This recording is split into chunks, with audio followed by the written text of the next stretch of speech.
This is massive news. It happened live during the show. We're watching it. How exciting. Joining us from NBC Sports, he's a senior Nascar writer, Nate Ryan. Welcome to New Zealand, mate.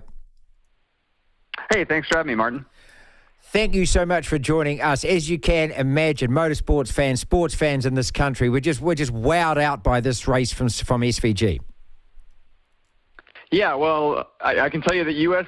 race fans and some of NASCAR's best drivers are wowed by SVG as well. I mean, it's something when Chase Elliott, who many consider to be the best road course racer in NASCAR, 2020 Cup champion, he said after the race that SVG can go home and tell his friends how bad we all are. I mean, the stat that really stands out to me is that SVG's best lap today was 0.8 seconds, 0.8 of a second faster than the field. His third fastest lap was nearly 0.3 faster than the field. I mean, he toyed with these guys. I mean, he was in another league. I mean, I'm almost speechless to describe how good he was. Okay, so let's just establish a couple of facts here. This is the full NASCAR field, right? This is all the guns racing?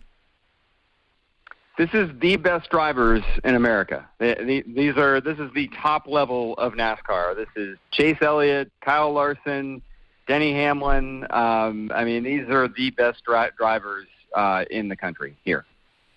Okay, they don't race on street circuits that often, though. So how many street circuits do they get to race on? When was the last one, for example? 0.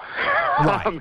This is the first street race in NASCAR Cup Series history. They've had some street races with stock cars before over here, but very much lower levels and very sporadic. They haven't had one, I think, for years in a NASCAR sanctioned event. So this is the first time they've ever done it in 75 years of the premier championship level Cup Series in NASCAR. And so none of these guys had any experience.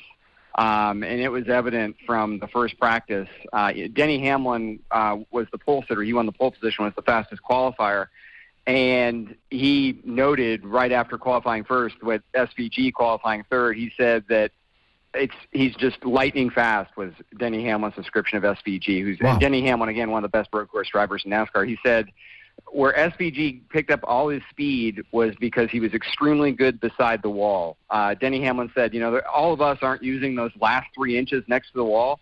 SVG in his first NASCAR race ever somehow was able to put his car right up against the wall, use the inches that the other NASCAR drivers weren't using, and that is what gained him so much speed, and that's what made him winner today. Nate, I don't know if you've watched any supercars or whether you get to watch any supercars. That's how they race supercars down under in Oz, that they bump and grind, but especially on the street circuits, that they run within millimetres of those walls. Yeah, it's evident that over here they don't, Right. or at least they don't yet. I mean, maybe with enough practice they would get there. But clearly he had a feel for putting his car against the barriers like the best drivers in NASCAR just don't have yet. And, maybe they get there eventually. But for him to be able to do that and do it in his first time ever in competition against Cup guys, and to do it against guys, you talk about, slobber knocker, slam bang racing. I mean, the guy he had to pass to get the win, he is trying to make the playoffs. He gets in the playoffs if he wins. And it would have been really easy for him just to knock SVG out of the way if SVG sort of left it open for him, and he didn't. He set him up just brilliantly, like he was a 6-time champion, just setting up a veteran move, making that pass, winning the race. It was their crossover was Allen Iverson, wasn't it? Yeah, exactly. Yeah, to use an American basketball reference, it was definitely the answer. So I know that if the race has just finished within an hour. This is Nate Ryan from NBC Sports with us, very generous with giving us his time after this. So, so what kind of reaction do you think overall from NASCAR racing? What are they going to think and do now? Are they going to want this guy racing next year for NASCAR? What? I think, he said that after the race, that I think he said he's got one more year in supercars, that he's going to do one more year in Oz. I think he said in the TV interview with NBC, and then he said that he'd love to come over here. And, I think absolutely he will be looked at. And I think there's a chance, I don't know how the Supercar schedule aligns with the other road courses on the NASCAR schedule this year, but this team that he's racing for, Trackhouse Racing, this Project 91 car, this is the whole concept. This is the idea, is they bring in drivers from other series around the world and want them to win.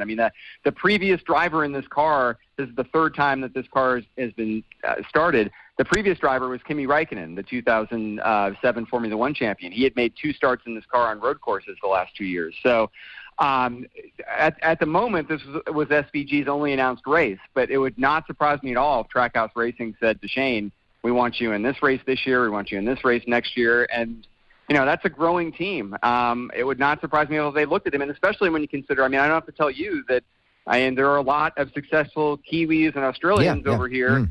Scott McLaughlin, everybody has seen what Scott McLaughlin has done for Team Penske and IndyCar the last couple of years. So I think absolutely if SVG decides he wants to make a run at NASCAR after he finishes up his Supercars run next season, I think he would absolutely get a look.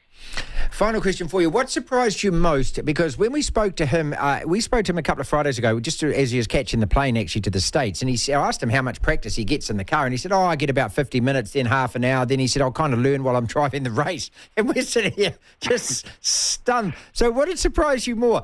How fast he was driving, those lap times, or the fact that he's he's 0.8 of a second, as you say, quicker than everyone else, or the fact that he won the race? I think the fact that he won, because anybody can put down a fast lap. That's the thing about racing. Not just NASCAR, but anywhere, but especially in NASCAR. That's what you always hear guys say, is that anybody can be fast. It's putting together an entire race, and in the case of NASCAR, this race was shortened. But everybody talks about it, that usually NASCAR races go 2 or 3 hours, and they have so many pit stops. For him to just parachute into this series and race against the best guys in the world, and like we were talking about, set up that winning pass in such a brilliant way against a desperate driver, the way he was able to win this race, the speed was impressive, but the racecraft was just off the charts. They're going to be talking about this win for decades in NASCAR. Thank you so much for your time, Nate. Absolutely brilliant talking to you, mate. Pleasure. Hey, I really enjoyed it. My pleasure. Cheers. Good on you. That's Nate Ryan, NBC Sports senior NASCAR correspondent. Listen to that voice of his. How cool is that? That a man with that much experience. This is what he does for a job. He follows this. Is so goofed out, wowed out by Shane van Gisbergen, winning today in Chicago.